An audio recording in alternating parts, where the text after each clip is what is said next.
ከሌሊቱ 11 ሰዓት በኋላ እዚህ ታክሲ ውስጥ አንድም ሰው አይገባም። አንድም ሰው። ይህ ታክሲ ሹፌር ቀን ከቀን የሚሰራው የዕለት ጉርሱ ሰዎችን በማመላለስ የሚያገኘው ገቢ ነው። የዚህን ቀን ምሽት እስከ ሌሊቱ 11 ሰዓት ድረስ ውጪ ነበረ። ስራ ባለማግኘቱ ምክንያት ወደ ቤቱ ሊመለስ አሰበ። አጋጣሚ ሆኖ ከባድ ዝናብ ነበረ። መንገዶቹ በሙሉ መብራት አልነበራቸውም። ዶፍ እየጣለ ነው። ወደ ቤቴ ልመለስ ብሎ ማሽከርከር ጀመረ። ነገር ግን እንዳሰበው ቀላል ነገር አልገጠመውም። በዛ ሁሉ ዝናብ መሃል፣ በዛ ድቅድቅ ጨለማ ነጭ ቀሚስ የለበሰች አንዲት ሴት መሃል አስፓልት ላይ ቆማ ዝናብ እየተደበደበች የእርዳታ እጇን አውለበለበችለት። አቁምልኝ አቁምልኝ አይነት የሚመስል። እሱም ወዲያው አቁሞ እንድትገባ ፈቀደላት። እሷም ገባች። ትንሽ መሄድ እንደጀመሩ ጮክ ባለ ድምፅ በፍጥነት ንዳው፣ እየተከተለን ነው የሚል ድምፅ አሰማችሁ። እሱም ደንገጥ በማለት ማን ነው የሚከተለን? ከማን ነው የምትሸሽው አላት። እሷም መልሳ ማንንም አልሸሸውም፣ ግን አስመልጠኝ፣ ይዘኸኝ ጥፋ ከዚህ ንዳው ብላ ጮኸችበት።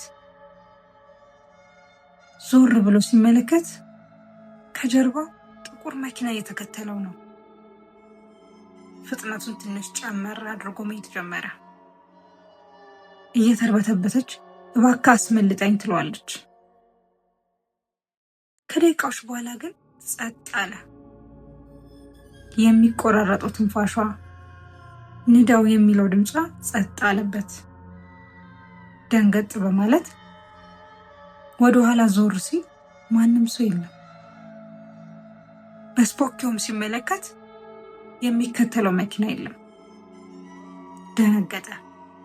የሚያደርገው ሲያጣ ወደ ፖሊስ ጣቢያ መንዳት ጀመረ።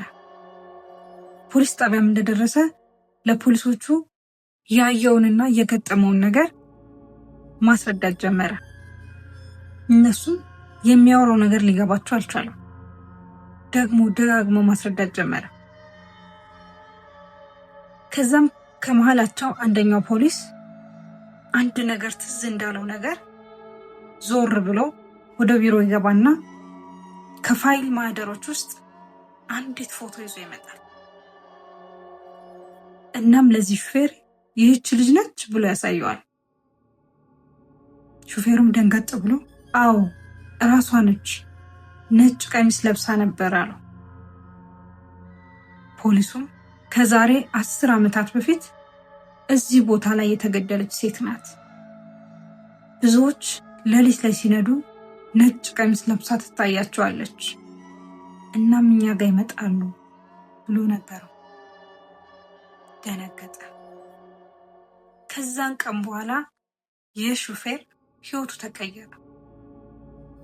አይደለም በሌሊት ትንሽ ደንገዝገዝ ካለ መኪና መንዳት አይችልም። እናንተ ብትሆኑ ግን ምን የምታደርጉ ይመስላችኋል? ቸር ቆዩኝ። ማርቭለስ ሚዲያን ሰብስክራይብ ያደረጋችሁ ቤተሰብ ሁኑ። ወዳችኋለሁ ባይ